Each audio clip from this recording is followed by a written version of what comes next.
Hello and welcome back to another episode of Math with Sohn. Today we are going to be doing this FRQ. Now this is a pretty famous FRQ where you just have a rolling object down a ramp, and in this case it is a solid, I believe, cylinder or disc with a rotational inertia of 1/2 mr squared, and there is a frictional force of friction.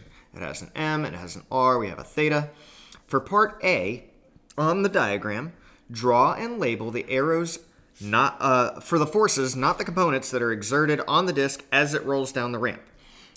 All right, so, which is indicated by, for each of them must represent by a distinct starting arrow pointing away, but not from. Okay, so here we go. First and foremost, let's make sure I got the right pen color. We have a force of friction that needs to be on the actual incline. So it needs to be on the incline because the force of friction would happen from the ground. So force of friction.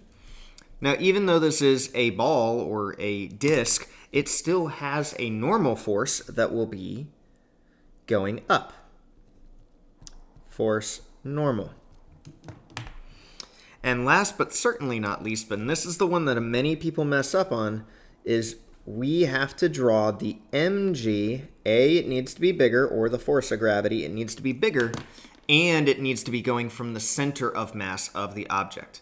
Okay, so those should be the three forces that we have for this, and that should be it. All right, so from here, we are now asked to determine expression for the net torque exerted on the disk around the center in terms of theta, force of friction, m, and other physical constants as appropriate.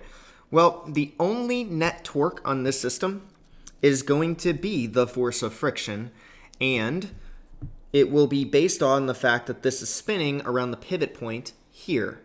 So the force of friction, which is caused with the force natural, the force gravity, a lot of people think it is causing a torque, and it is, but not if you base the rotation around the center, because then the radius for the force of gravity would be 0.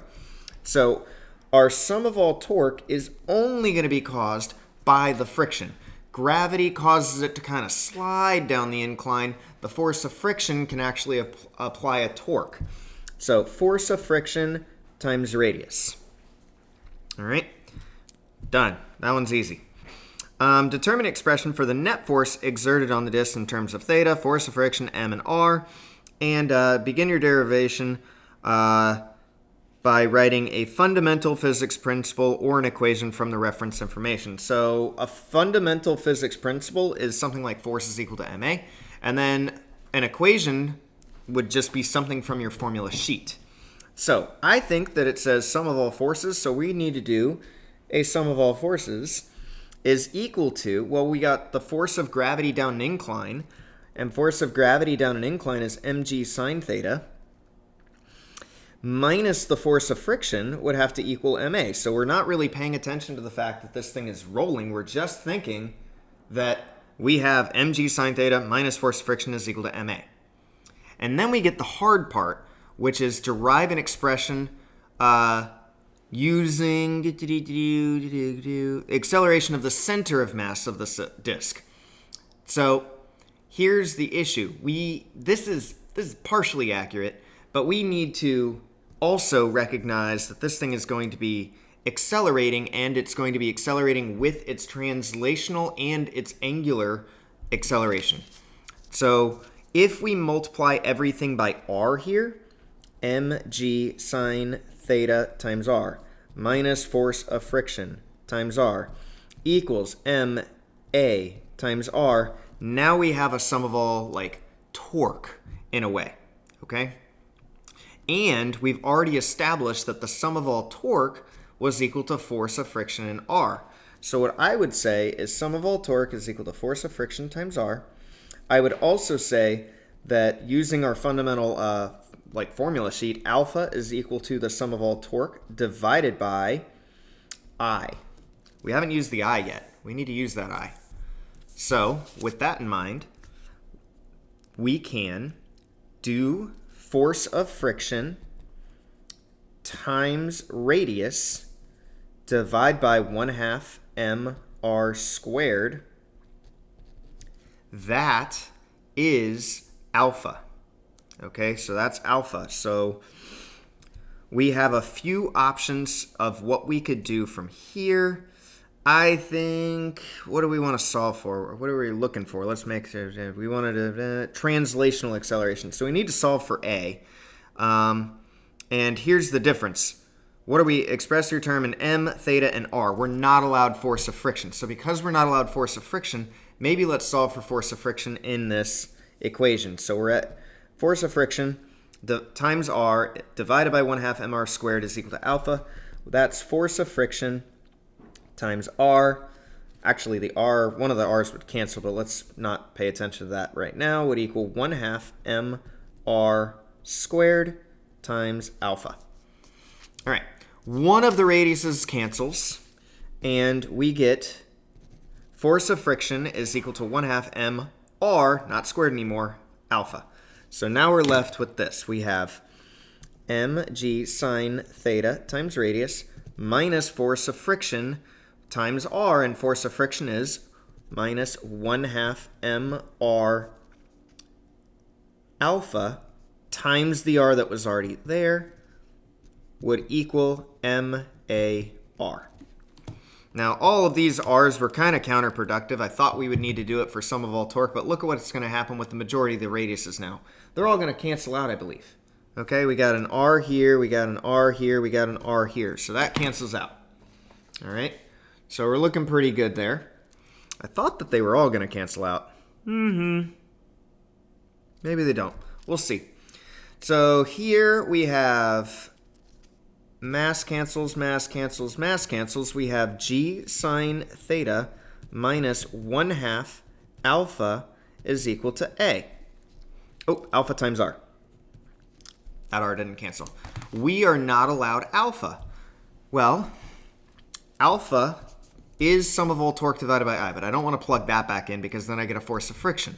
So we're kind of left in this weird conundrum, but the conundrum is actually really easy to fix because we can always take the acceleration translational is equal to alpha times the radius. We can always take that, and we can go in between. We can always change alpha or acceleration. We can always change those out almost interchangeably with something else. And in this case, alpha would equal the acceleration translational divided by radius. So we plug that in. And when we do that, we get g sine theta minus 1/2 acceleration translational, and these are the same on both sides of the equal sign. Oh, I'm not on the screen, sorry.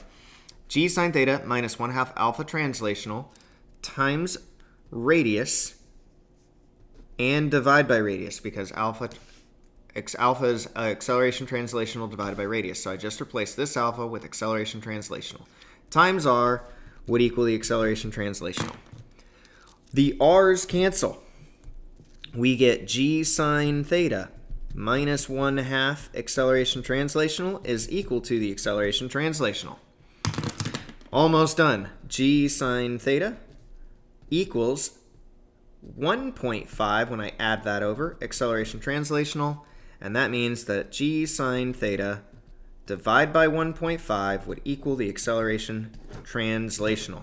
That one is a very hard problem, and they kind of gear you up to it, but I think it was like a 6-point question on the AP mark scheme. It was quite a few points. All right. Next, but definitely not last, we need to, part B, we need to, in the experiment, a disk reaches the bottom in time t disk. In experiment 2, the students release a block from rest on ice, block of ice from rest, and it has the same incline. Friction between the block and the ramp is negligible. The block reaches the bottom of the ramp in the time t block. Indicate whether t of the disk is greater than or less than or equal to the block. Well, I'm going to tell you right now, the block is faster and will have more velocity translational at the bottom. Okay, it will have more velocity translational than the bottom compared to the disk. And that is because as the disk rolls, so that means the time of the disk would be greater than the time of the block. As the disk rolls, it has the mgh turn into 1/2 mv squared and 1/2 iw squared. So it has to turn into both kinetic energy and kinetic energy rotational. So that means that it is going to lose some of its translational speed to the rotational speed. All right. And let's see what else we got.